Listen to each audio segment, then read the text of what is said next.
Hi! Welcome to Richard Gabili YouTube channel, and for today's tutorial, I will be teaching you on how to enable and disable show grid continuously with count columns and overlays voice control on iPhone X. But first, kindly subscribe to this channel and don't forget to hit the subscribe button and the bell to notify you for the new updates. And let's start!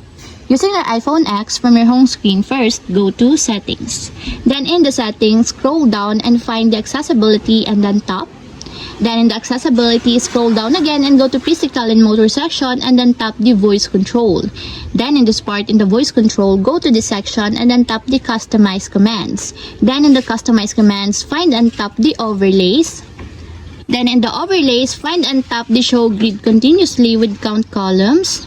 Then in the Show Grid Continuously with Count Columns, as you can see that it is already enabled. But you have to activate also the switch button under the confirmation required to fully enable the Show Grid Continuously with Count Columns in your overlays until it becomes green. And if you want to disable or turn off, just tap again the switch button just like this. And that's it, we have successfully enabled and disabled Show Grid Continuously with Count Columns and Overlays Voice Control on iPhone X. If you have a question, get a comment down below and don't forget to hit the subscribe button and the bell to notify you for the new updates. And thank you for watching!